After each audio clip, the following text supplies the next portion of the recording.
Welcome to our tutorial about audio recording. In this tutorial, we'll be picking up with the project we created earlier in this course and recording an audio input.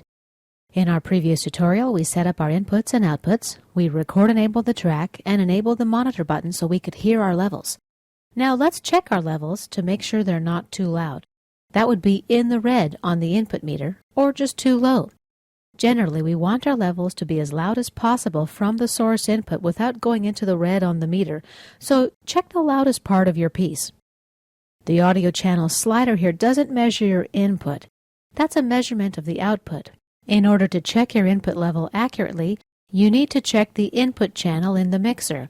Press F3, that's your shortcut key to open up the mixer. And the mixer window opens. Or you can select devices from, let me close this.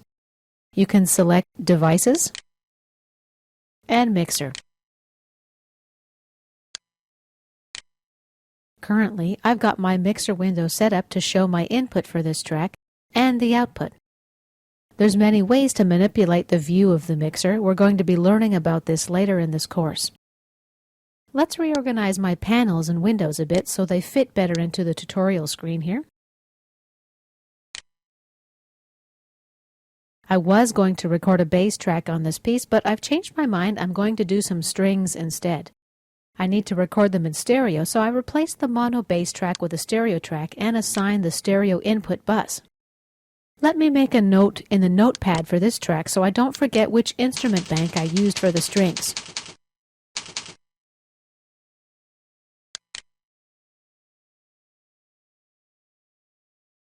I'd like to record with a metronome or some clicks to get my timing right. I've enabled the click track here. The button is lit and displays on.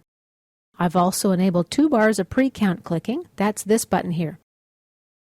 As well, I've disabled the tempo track and I've entered a fixed tempo of 160 BPM and a 3/4 time signature. Let's go ahead and check the levels for this input. I want to make sure I don't go up into this area here. It's known as in the red. If I do have any digital clipping, Cubase will signal me with a clip indication message on the input meter. My levels look good. Now we're ready to begin our recording. Position the cursor where you want Cubase to start recording. In my case, it'll be at the beginning. I'll click Return to 0. Now click the record button and begin recording. Cubase begins recording, but I don't hear any clicks. Let's stop our recording and go see why. I think I didn't route it to any output. Let's check it out under Devices, VST Connections, Outputs. Yes, that's my problem. I need to toggle on the click routing to this output by clicking in the click column. Let's close the Outputs window and do a test record just to make sure I can hear the metronome now. Hello, metronome. Let's delete these 2 empty events. We use the Object Selector and press Delete on the keyboard. Return to 0 to reposition our cursor, and let's begin recording again. I can press the Record button up here in the toolbar or in the Transport panel. Here are my 2 bars of pre-count clicking.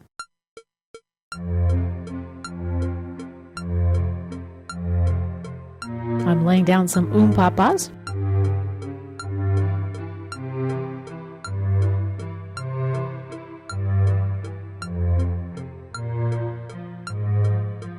And press the stop button when you're finished. I haven't recorded the whole piece, just the 16 bars that I'm going to loop when we learn how to create audio loops later in this course. Here is our first audio event. Notice the name. It's named strings_05. It's the same name as my track plus the take. I see that my levels were a little bit close to the top. I was playing louder than I actually tested. It's a good thing I left a little space when I set the levels or I would have clipped. Record disable the track so we don't accidentally record over our work. We wouldn't want to lose our first audio event. Now let's take a moment to save our work. File, Save, or Control-S on your PC and Command-S on your Macintosh. Now let's lay down some melody on the accordion track. We'll select the track. It automatically record enables. In order for me to hear the strings while I'm recording this next track, I need to disable the monitor button on the strings. And in order for me to hear the accordion while I'm recording, I need to enable its monitor button. Let's make sure I've got the correct input routing.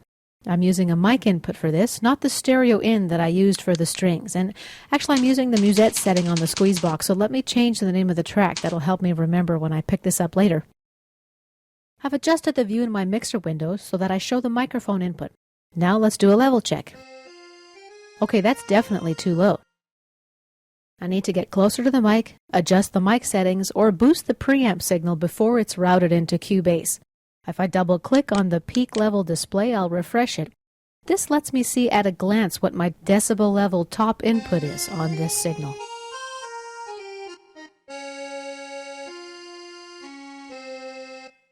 That's definitely better. I'm going to leave it like this just in case I play louder than I test like I did before, and I'll also need the headroom for effects and EQ for the mixing and mastering. Now my string take was pretty hot. I may need to lower it while I'm recording the musette so it doesn't distract me. Let's open up the channel meter and drag down the slider. And then let's check the balance with a test play. We'll just hit play. Oops, take the cursor back to the top. And play.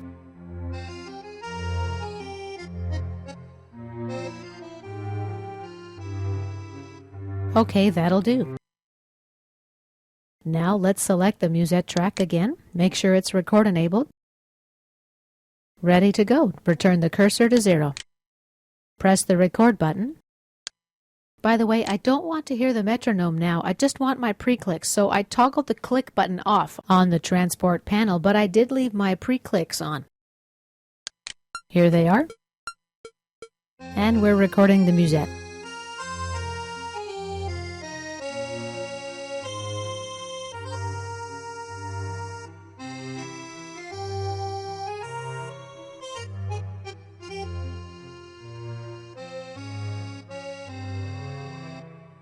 And let's press stop when we're done, or the space bar on our keyboard.